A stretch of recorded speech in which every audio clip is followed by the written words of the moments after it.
മലയാള മനോരമ മലയാള മനോരമയുടെ ഏതാണ്ട് ഒരു രണ്ട് പ്രധാന തലക്കെട്ടുകളാണ്, മെയിൻ സ്റ്റോറി എന്ന് പറയാവുന്ന രണ്ട് വാർത്തകളാണ് മലയാള മനോരമ അവതരിപ്പിച്ചത്. ഒന്ന്, ശബരിമല സ്വർണ്ണ കവർച്ച അന്വേഷണം നേരിട്ട്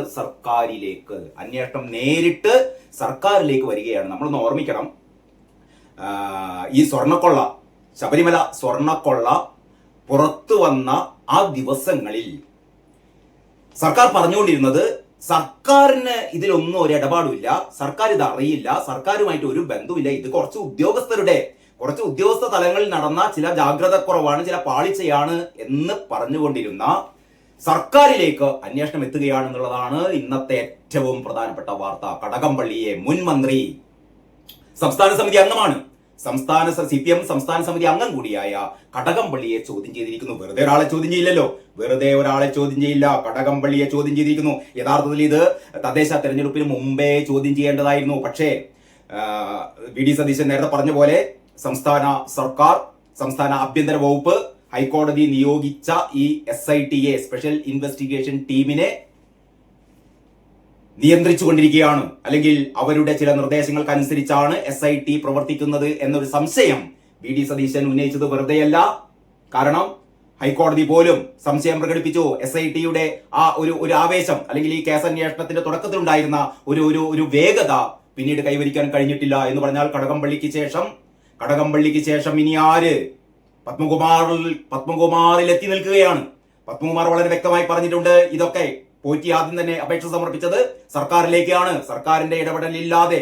ഇനി കടകംപള്ളി പറഞ്ഞിട്ടില്ലെങ്കിലും നമുക്കൊക്കെ അറിയാം, CPM എന്ന് പറയുന്ന പാർട്ടി എല്ലാം ദേവസ്വം ബോർഡിന് വിട്ടുകൊടുക്കുന്ന പാർട്ടിയല്ല.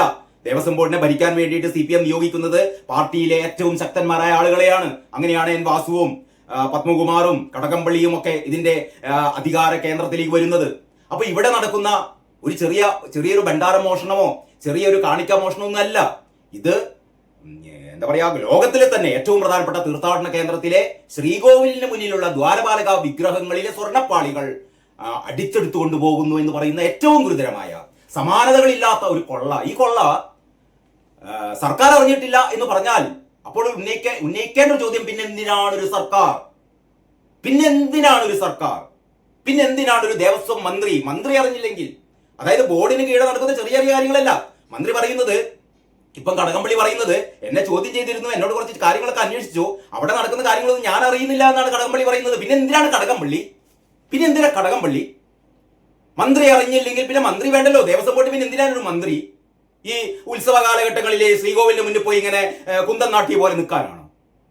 അപ്പൊ യഥാർത്ഥത്തിൽ നമുക്കൊക്കെ ഇത് അരിയാഹാരം കഴിക്കുന്ന ആൾക്കാർക്കൊക്കെ അറിയാവുന്ന കാര്യമാണ്. കടകംപള്ളിയും പത്മകുമാറും വാസുവും അതിന്റെ താഴോട്ടുള്ള ആൾക്കാരും, അല്ലെങ്കിൽ നമ്മൾ താഴ്ന്ന് അങ്ങോട്ട് തുടങ്ങാം, ഈ കുറച്ച് ഉദ്യോഗസ്ഥന്മാരും പോറ്റിയും അത് കഴിഞ്ഞൊരു വാസുവും ഈ പത്മകുമാറും മാത്രം ഇത്ര വലിയ എന്ന് പറഞ്ഞാൽ 1000 കോടിക്കപ്പുറം വരുന്നൊരു കൊള്ള എന്നാണ് ഹൈക്കോടതി പോലും നിരീക്ഷിക്കുന്നത് കേട്ടോ.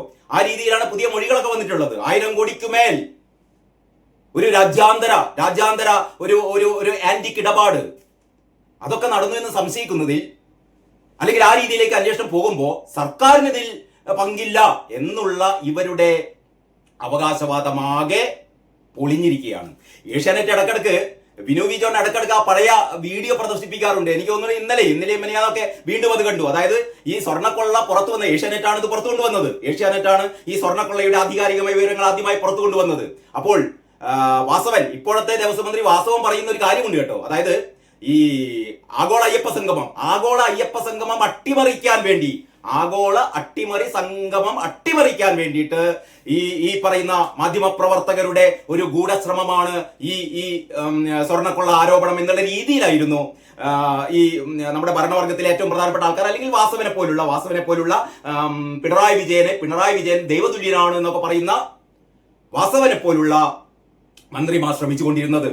അപ്പൊ നമുക്ക് വളരെ വ്യക്തമായിട്ട് ഇപ്പൊ മനസ്സിലായി, ഇത് ഇനി ആരൊക്കെയാണ് അറസ്റ്റിലേക്ക് എന്ന് പറഞ്ഞാൽ കടകംപള്ളിയെ ഇപ്പം ചോദ്യം ചെയ്തിട്ടേ ഉള്ളൂ. കടകംപള്ളിയെ എപ്പോൾ അറസ്റ്റ് ചെയ്യും? പ്രശാന്തിനെയും ചോദ്യം ചെയ്തു. പ്രശാന്ത് എന്ന് പറഞ്ഞാൽ ഏറ്റവും അവസാനത്തെ